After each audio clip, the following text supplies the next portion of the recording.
And just like that, Jim Monos, Aaron Rodgers is no longer a Green Bay Packer after 15 seasons as the starter, 18 seasons with the team.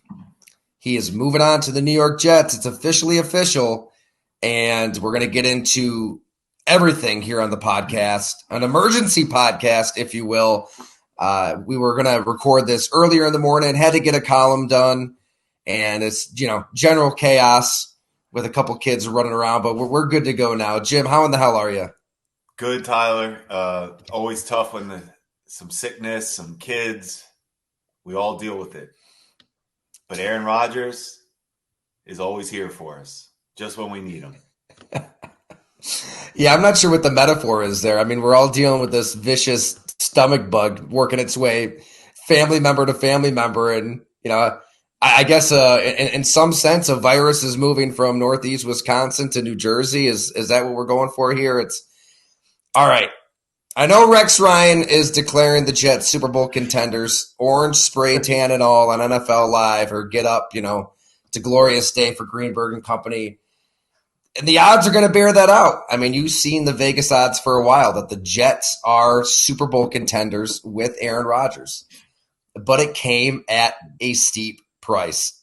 I am honestly floored by the haul that Brian Gutekunst got here. So they flip first rounders this year, a 15th overall for a 13th overall. They get the Jets' high second round pick. I believe they flip 5th and 6th rounders this year. And then they get the conditional pick in 2024, a second round pick at worst, and a first round pick at best if Aaron Rodgers plays 65% of the snaps, which is likely. I mean, if he doesn't, it's just because he suffered an injury or the season fell apart and they're throwing Zach Wilson in there. It's a haul. I mean, especially when you consider what Ted Thompson got for Brett Favre 15 years ago, right? A second round pick. This is a historic haul for the Packers. I'm shocked that they got this much. Were you shocked? Yeah. Anytime. No, let me take that back. Not shocked.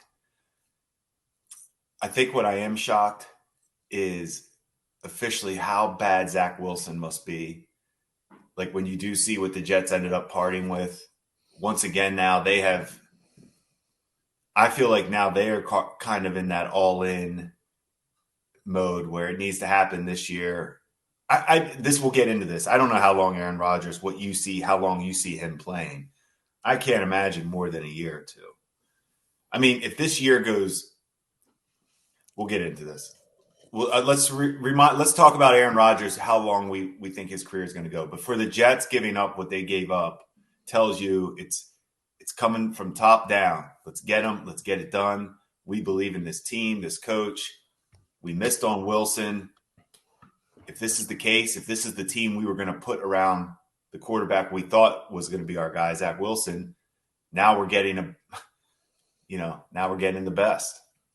So I misspoke too. It was a third round pick that they got for Favre. A third. This is all in. Like, this is an all in. To me, this is an all in approach. Because let's take it right to where we were going to go with this. Because why I believe it's all in. Rodgers is here for a year or two. And this thing's a wrap. Because at that point, I don't know. Brady's was, they weren't. We talked about that year they won the Super Bowl, but it wasn't like that easy of a season for Tampa. It took them until the playoffs to kind of click a little bit. And we all remember the playoffs where, just like every team, you're always going to get some breaks along the way. But the Jets are going to – this is the AFC. And I've talked about this before. Yes, I think Aaron Rodgers is still good enough to win the Super Bowl, talent-wise. I think that every year with Aaron Rodgers, and every year he continues to do what he does and bow out in the first round, have a strange offseason. And now it's like, how can you sit there and think he is going to come to a new team, like pick up basketball, hey, we'll take him, and everything's good. We'll beat the Bengals. We'll beat the Bills. We'll beat the Chiefs. All these teams, we'll beat the Baltimore Ravens if they have Lamar. We'll beat Herbert. All these teams that have been together, fighting together. back, knocking on the Super Bowl door in the AFC Championship. The Jets don't make the playoffs. This isn't some team that's knocking on the door. Like, we're just assuming because they have young talent that they're going to be in the Super Bowl with Aaron Rodgers.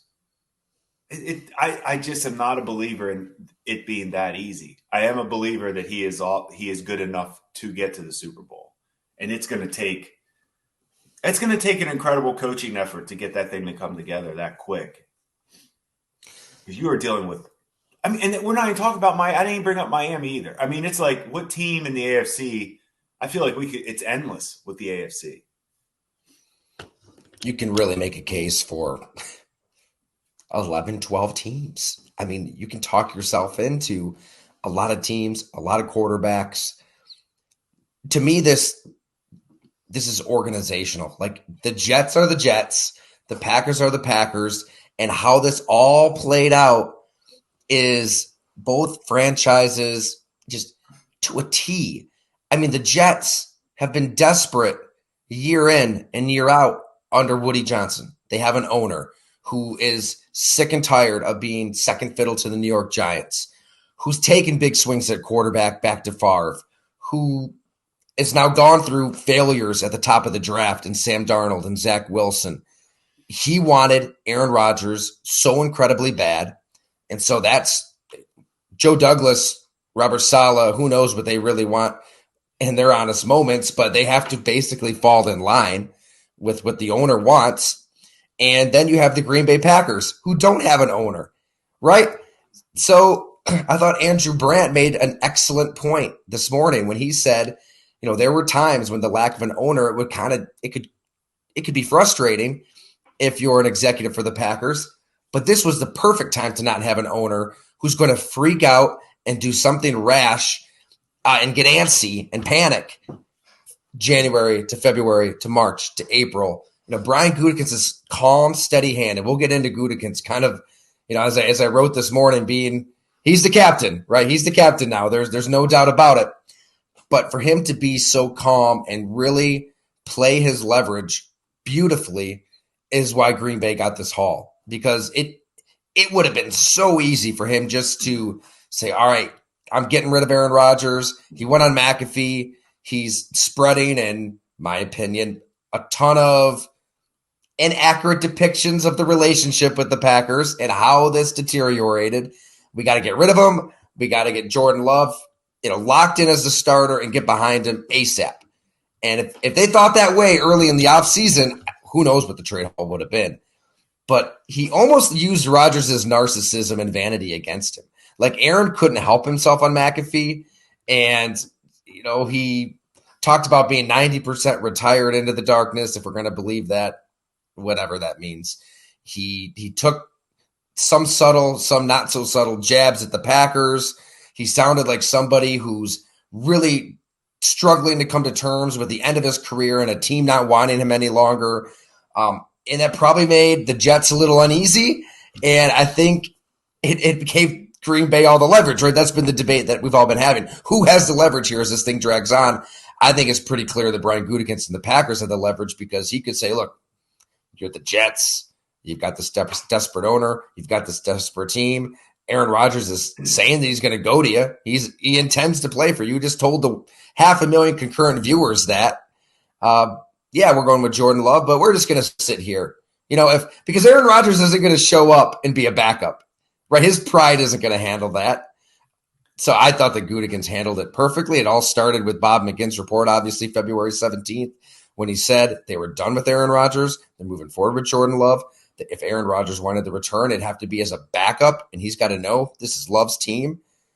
I think that from every week, every step of the way, Green Bay has handled this with class, conviction, and decisiveness, and it netted one hell of a haul. Obviously, they should have done it in the last 2 off seasons to get their 3-4 first-round picks, but hey, you can't go into a time machine and rewrite history. They're making the best of the situation that they can right now, and we're burying the lead here too, Jim. I mean, they're getting out of one of the worst contracts they've ever given out as an organization. 3 years, $150 million to Aaron Rodgers. You don't have to pay that $59.1 million guaranteed this year now. The Jets are going to take that on in this trade. And that second that becomes a first, if he plays 65% of the snaps, there's not a condition on that if he retires. So if he retires after the season, the Jets are just shit out of luck. Green Bay's getting that pick. So, yeah, Brian Gutekunst, bravo a million times over. I can picture for Brian Gutekunst, he's probably happy right now. Obviously, you're not happy when you've had that type of history with a player that, it's tough. It's tough. Regardless of what people want to hear, there are relationships. There's so much put into it, regardless of how tight I'm not talking about Aaron Rodgers and Gutekunst, but in the end of the day, it's our job to find, as GMs, it's your job to find franchise quarterbacks. You had one. It's hard to part ways with that. That's a tough sell. It's a tough one. But you had the confidence a couple years ago to invest for this moment. You're ready for it. You're prepared for it. You've done it again. And that's what I was going to lead to with Gutekunst. Nothing matters from this point forward except for Jordan Love. It doesn't matter who they draft. It doesn't matter who. I don't care what happens. There's not one thing out of Green Bay that matters from this point forward except for the evaluation of Jordan Love at quarterback. I don't even care who's around him. I don't want to hear if it's not looking good around him. If it's not, we already know they have legit NFL caliber, championship caliber running backs. But what else do they have around him right now? They have a young wideout. They have some young, there's a lot of question marks on that team. But regardless, all Jordan Love. And that's where Gutekunst, Mark Murphy, Matt LaFleur would be right, and I would be wrong, I guess, in that, okay, as hard as I was pushing for them to trade Rodgers back when he's holding the team hostage, 2 years ago, there would have been really rough growing pains with Jordan Love, I think. There still could be. There probably will be. But it would have been really hard to go to him after 1 year or 2 years, as opposed to now. I think the reason that they are so dead set on moving on, and they finally have moved on, we can talk in that tense now, is because of the jump that Love took year 2 to year 3. And all of the work he did with his coach, Steve Calhoun, out west, in communication with Matt LaFleur out east, to OTAs as QB1 because Rodgers isn't there, into training camp. He was lights out through stretches of training camp, players were saying. And he gets his shot against Philly. It's night and day different from the Kansas City game the year prior.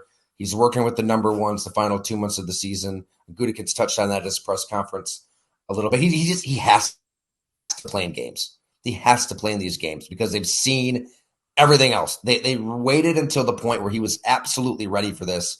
Now you take a hit on the trade return.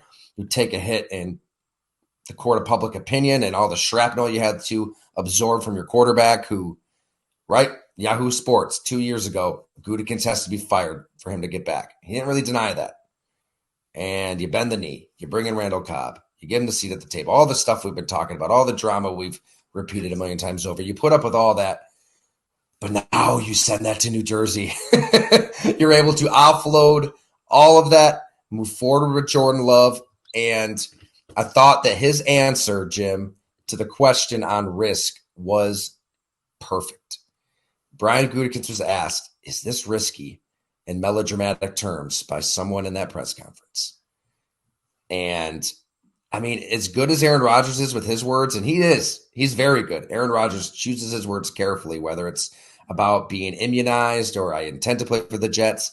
Gutekunst is just as good with his words. Here's his quote when he was pressed a second time on the risk factor.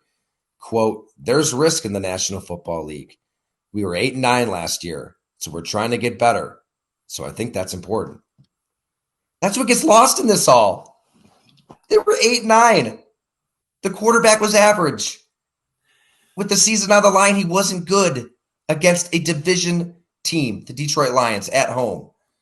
His last pass was a brutal interception. This isn't Brett Favre having an MVP-worthy season in 2007.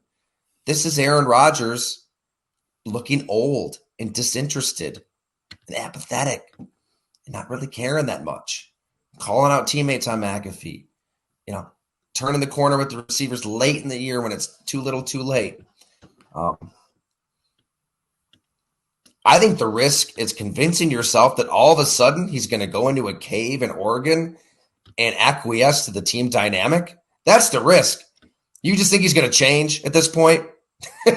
You just think all of a sudden he's going to, he'll say the right things, but his actions speak louder than his words. Is he really going to wrap those young receivers, Romeo Doubs and Christian Watson, 22, 23 years old? All right, guys, let's build this offense together. We're in this together. Oh, we got to run to win. Let's run. We got to play a different kind of football. Maybe I should be there for OTAs. Maybe I should work out with the team in the offseason. No, he's not changing. That's the risk. The risk is then cutting those fat checks every week for $60 million through this all. The risk is trashing Jordan Love, throwing that aside, because that's what you're doing. If you're going to take this through another year. In fact, Jordan Love, he would have asked for a trade. I'm convinced. If they would have rolled Aaron Rodgers out there again, Love's going to want to start somewhere. So that's the risk. Not, is it hard to move on? No, this is the easiest football decision you can make as a general manager. But you were in front offices, not me. Easy. A little strong on easy, but it's not nearly as difficult as everybody thinks. I agree. As far as it was, we've talked about the time. It's enough. Like, it's just enough. The time. It's this team, Green Bay. If that Green Bay roster was in the AFC right now, we wouldn't even be talking about. Like, they're not even on the radar with that roster. When you look at what they're putting out on offense, and I guess what I'm saying is Aaron Rodgers. This is what we talked about. The ultimate, nothing to lose right now. You're going to the Jets with nothing to lose. Honestly, what does Aaron Rodgers have to lose? Nothing. He's going out there you're taking a team that was not in the playoffs. They have now they have expectations because you're there. But anything you do, if you get the Jets into the playoffs and actually make a run, it's going to go. Your legacy just went up. And that is, according to what we talked about, this move only makes him look good. I don't think this move can make him look bad. I don't think he can really look much worse anymore. Like, as far as point. He wore out his welcome in Green Bay. It went all the way to the crazy offseason ending. It just wasn't. It just didn't end well. Things don't end well, or they wouldn't end. But point being, if he has a bad year with the Jets and retires, okay. Bad year to year or bad ending. Collect your $60 million and call it a Hall of Fame career. What's he care? Right. So nothing to lose, no pressure. Go fire it around with some young guys, have some talent in the loaded conference, see what happens. I'm not a believer in the Jets can do it, but they do have we do know they have a good team. We do know they have good players on defense. They've been banged up on offense, get some guys back. So whatever, that we'll talk about the Jets later. But I still think this whole thing, I'm with you. Back to that Jordan Love stuff. And they have to be patient with Jordan Love. This is the next thing that Green Bay is going to have to do, because all eyes are going to be on that first game of the season. How does he play? I wouldn't even worry about it like that. I think if I'm Green Bay, I'm not even really worried about anything until about week 8 with Jordan Love. Mm-hmm. Halfway through the season, give the guy half a season to start in the NFL. Be a little bit fair. You don't want to just those rush, because it's going to be a bumpy road. We all know how it is. I don't care who it is at quarterback, not even Jordan Love. It can be Trevor Lawrence, the most supposedly ready quarterback coming out. It was a bumpy road for him for years. Not to even get into the Urban Meyer stuff, but just in general, it's just hard to. So they have to have patience with Jordan Love, which isn't easy. The pressure to win is always there. It can go the other way. And the other thing about the 8 games, if he comes out on fire, you got to keep that calm too. Like, you don't want that to get crazy too. So it's a lot. It's just going to be a long process, evaluation process at the quarterback. But they're in it. They're finally in it. They were ready for it. They've done it before, with Favre. Here we go. I agree with you, though. I like what you said about how two teams doing things so differently. Green Bay was prepared for this moment. They maxed out, in their opinion, the value on Aaron Rodgers with the guy that they think can take to keep their franchise relevant, in Jordan Love. And there are the Jets, swinging and missing on a franchise quarterback 2 years ago. Hit the panic button, double down, all in. Have you looked at your conference? Keep saying that. As somebody who's been on the road scouting alongside Joe Douglas, the Jets general manager, Brian Yeah. Gutekunst, the Packers general manager. Yes. Here's Jim Monos, former Southeast scout with the Saints, director of personnel with the Bills. You know these people who have devoted their lives to this profession. They're spending literally more than half of the year in Marriott's on the road, right? So you devote your life to this opportunity to be a general manager. And this just fascinates me because, we talked about it with Joe Shane a little bit and how, that restraint that he showed after all that sacrifice, all those hours, all those missed birthday parties and youth football games for his kids, like for this moment to find his quarterback and his restraint to see Daniel Jones through for a year, find a resolution, keep a good thing going with Brian Daboll. I credit him so much. And here's two other guys who kind of live the same lifestyle for the same opportunity. And Joe Douglas is drafted so well. He's done everything right around the quarterback, yet can't nail it. And now you wonder, okay, whose call really is this? What does Joe Douglas – so what would you do if you were Joe Douglas at the start of this offseason? So the Darnold and Zach Wilson picks were disastrous. Adam Gase hiring. I mean, you go through all of it, but you're the GM. You've drafted really well. You need to do something at quarterback, and you're Joe Douglas, Jim Onis. What would you have done this offseason? Would you have say you have the freedom, right? We don't know what the relationship's like with ownership. Say you've got the autonomy to do whatever you want to do at quarterback, and you're the New York Jets, and you have a really good roster, a lot of really good. Quinnen Williams, Breece Hall, Garrett Wilson. There's a lot of pieces to work with here. Sauce Gardner, for the love. What are you doing at quarterback? So at what point I like that question for Joe Douglas, especially. I think that is true. What was the plan? What was the plan? Because this was the easy plan, right? From the own. This to me screams coming from the top. Because going back to what you were talking about with Joe Douglas and Brian Gutekunst, one thing I know about both of them, they're pure football.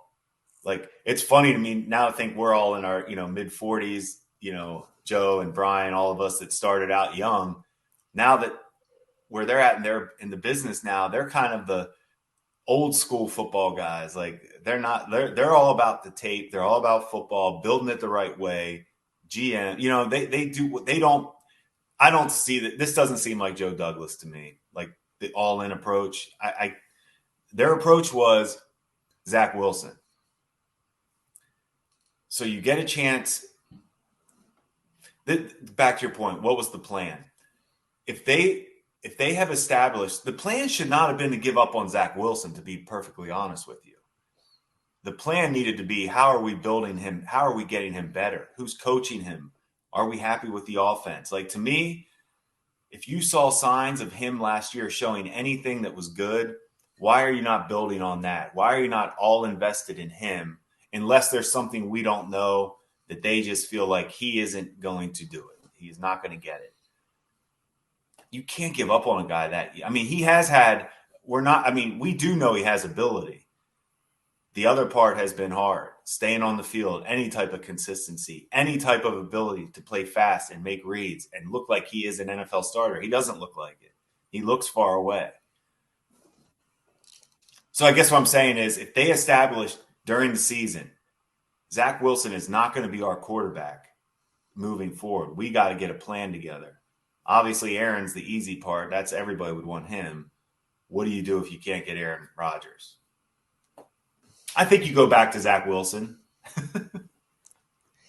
I think Lamar Jackson should have been at the forefront of mind Well, that's for a early whole in other. the That's for a offseason. whole other. Right.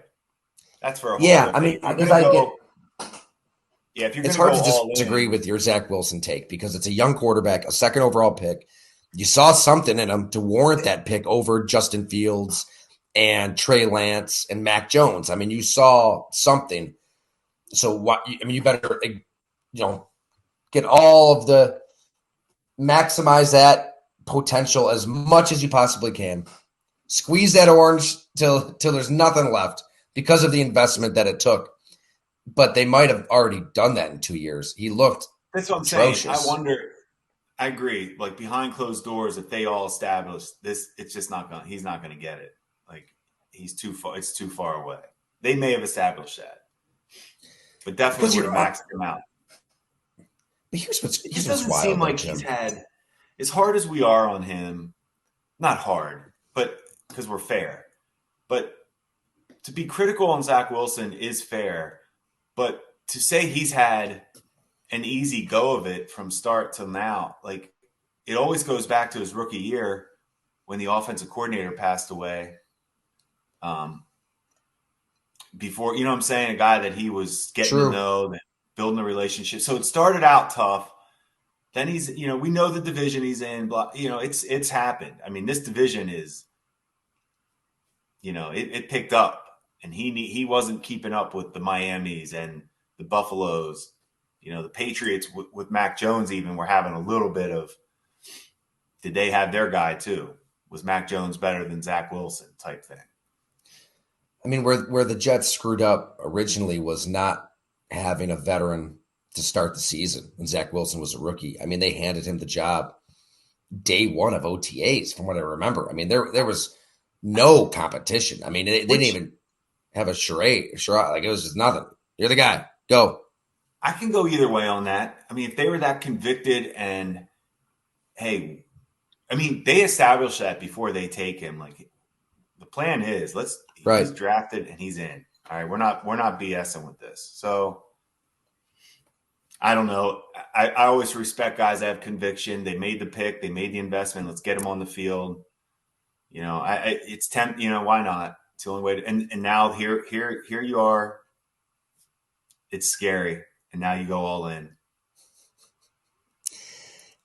And because in the best case scenario for the Jets, Aaron Rodgers plays got 3 seasons, and that's a lot of money. I mean, look at his contract. He's going to cost as much as any quarterback in the NFL. So if that's your best case scenario with an Aaron Rodgers, if back to the question, okay, what should Joe Douglas, Woody Johnson, Robert Saleh have done day one of this offseason if you don't believe in Zach Wilson? Go all in on Lamar Jackson with that defense, with that young talent. You're financially, they were, I believe, I'm no cap guru, but I believe that they were in a position to absorb a Lamar Jackson sized contract I and always give believe. away the draft capital that they need to do anything in your power to acquire him, to pay for him, because you've got all these good players on rookie deals still. I think you can even pay Quinnen Williams. I don't know. That seems to be a decision that leads to a Super Bowl, a better chance at a Super Bowl than what they have now, in my opinion.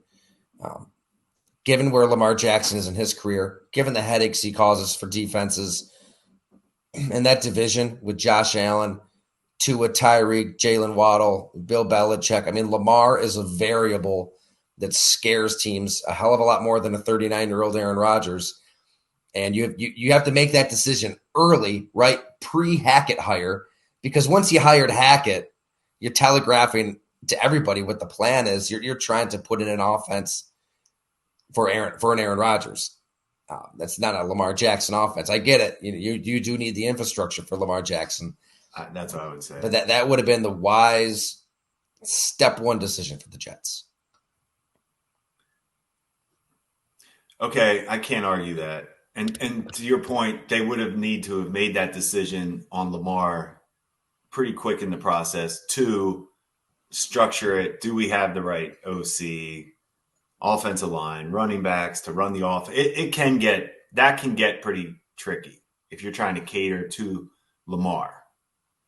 I don't think And Lamar it might takes. sound like revisionist history, but not really. I mean, the wheels were falling off, like late November, early December for the Jets? Like No, you could tell they were giving up on Zach Wilson in the middle of the season. So you that's plan for fair. this. You That's what I'm saying. plan for this way ahead of Exactly. time. Yep. As long as you take the steps to do it right, and hey, we can make this move. Yeah. Because look, that to bring it back to the whole point of this episode, that's what Green Bay did. I mean, it's pretty clear without saying it. Like they were planning for this probably right out of that Philadelphia game. And I get it; they were mathematically alive for the playoffs, so Rodgers started, but Love is working with the starters, and they were kind of inching their way toward an organizational decision to move forward with Jordan Love. Right? I have a hard time seeing Aaron Rodgers getting out of that darkness retreat, sitting down with the GM, who, by the way, he hasn't spoken a word with all offseason. All the communication has been through the agent after they gave Rodgers a seat at the table as that, assistant to the regional manager, whatever you want to title him. Couldn't talk to the GM. Go on Aubrey Marcus and Pat McAfee, all this. But I have a hard time seeing them having that conversation, saying, all right, you're the guy. If you do this, this, this, and this, Aaron Rodgers sign off. Not like I think Brian Gutekunst knew where this was going. That's why Bob had the report that he had, that they're moving forward with Jordan Love. They believe in him. They're not giving up on him. They know that he'd probably ask out if they did go to Aaron Rodgers, and that it was a plan from GM to head coach to president and Mark Murphy to turn the page. And hey, people can crush me for it if they want. I think that this is the better quarterback for 2023 and beyond for Green Bay. 15 years younger, going to run the offense, has a chance to develop the receivers, grow with the receivers. The risk is throwing that all away for one more run. Your statement, that's a hot take. That's a hot take. You're basically saying you feel like Love can get it's time to start the journey with Love to see his talent. Really, you feel like when it gets to the point, like you feel like Love's talent's going to take Green Bay right back to relevant. They're not going to skip a beat, is what you're saying. Maybe not right away. Maybe not right away. Maybe. I mean, I love Brian Gutekunst kind of shooting down the rebuilding question. I mean, his own starting left tackle that he paid, David Bakhtiari, is going on busting with the boys and they're basically saying the team's going to stink if Jordan Love is the quarterback. And good on Gutekunst to just swat that away. Like, no, he's built a damn good roster. He's drafted well. They've got veterans on defense. The defense underachieved last year, but they look better than last month. That's a big question. But I think that you've got one of, if not the best, 1-2 punch at running back. You've got a solid offensive line. Watson looked like a star for stretches toward the end of last season. Dobbs had this great rapport with Love in training camp. That means something. You're going to get a starting receiver or a starting tight end at 13th overall. There's still some veterans out there. You can fill out a respectable offense. I mean, that was another panic point, in the press conference, like, oh, what's the talent level around Love? Are you setting them up for failure? No, this is a good team. It's fine. I mean, Rodgers wasn't good last year. He was an MVP the 2 years prior. He wasn't seeing the field. He was missing open receivers. You're talking about a team that has, like you said, an offensive line and established running backs that you can cater to that to help a quarterback. That right there, they don't have to like go out and get running backs and we got to develop a running scheme for, to take some pressure off Jordan Love. No, they know the offense. They know how this team has a chance too. And once again, they're in the NFC. Also, when Gutekunst was asked about these young receivers and Watson's 23, Dobbs 23, Samori Torre, he's right now he's their third or fourth receiver, 7th round pick. He's 25. all in their second season. And he said, look, there's always going to be challenges with every team, every season. But then also, perfect with his words again, quote, maybe letting those guys play a little bit more in their second year, maybe that's a good thing. To me, this could be reading into it a little too much. They signed Randall Cobb as the slot guy because Aaron wanted him. They kept Mercedes Lewis around because Aaron wanted him.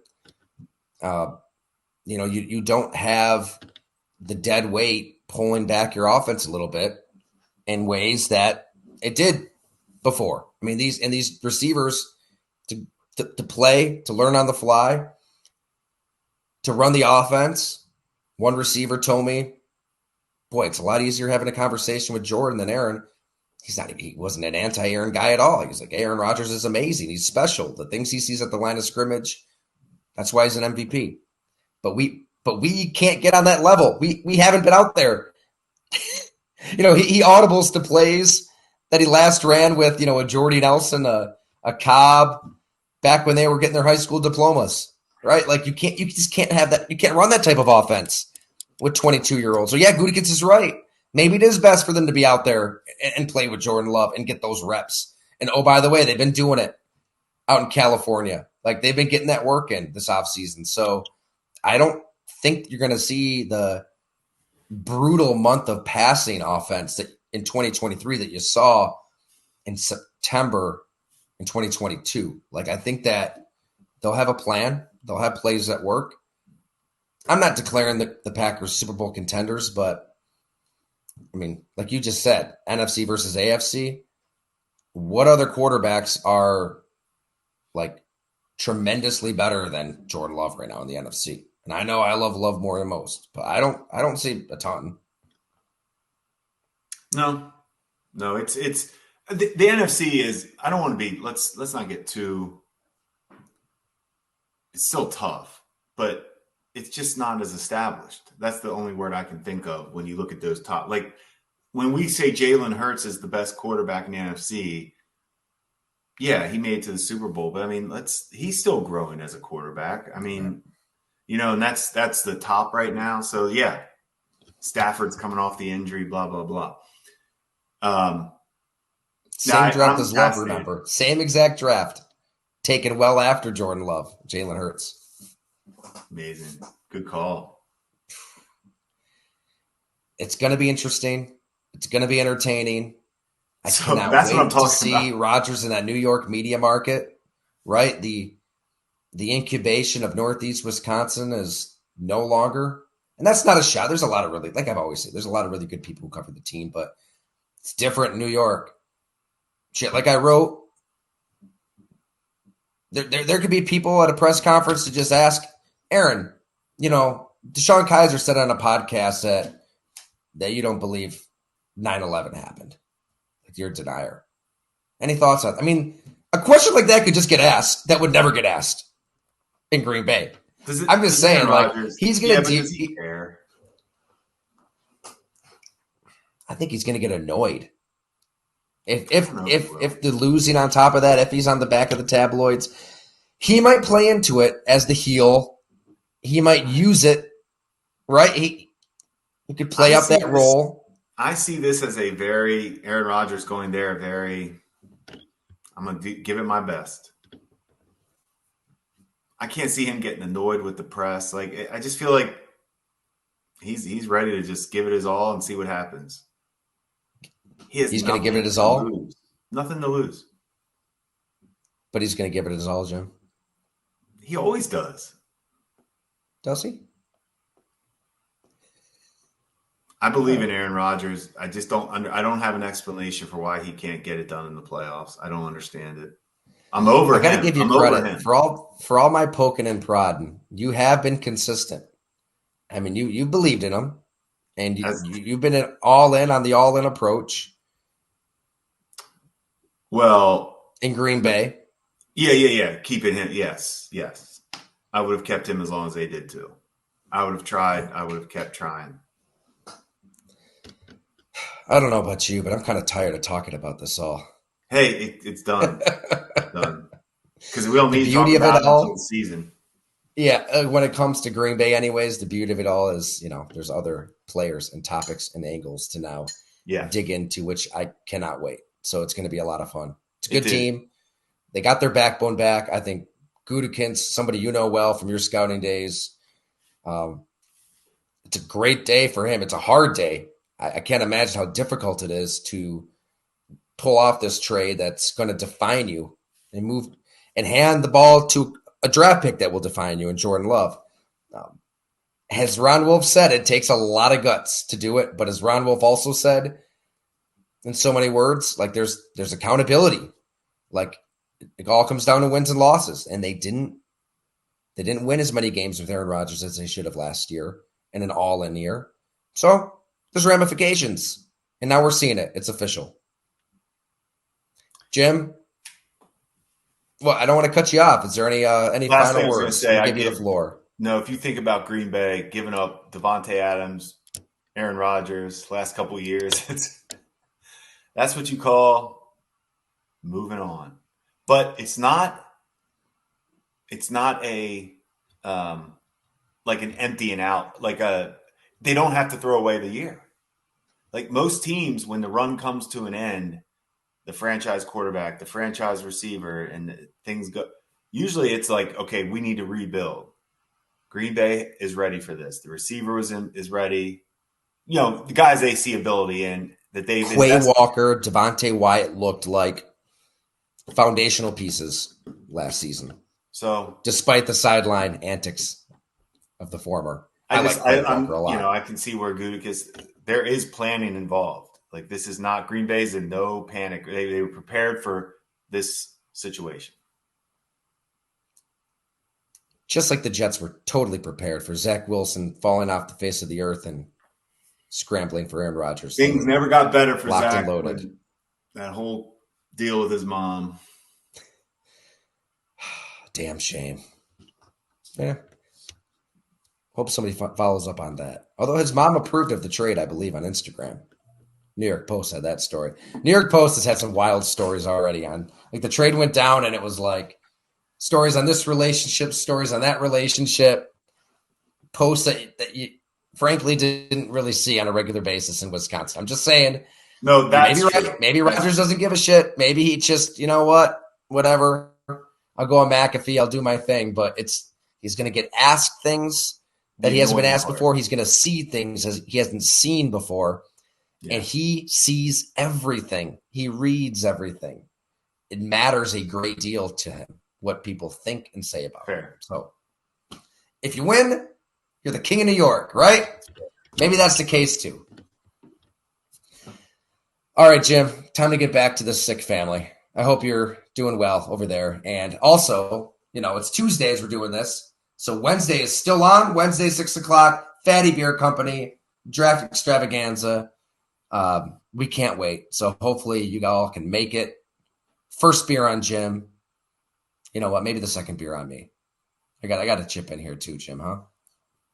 No. I didn't bet on Florida Atlantic, though.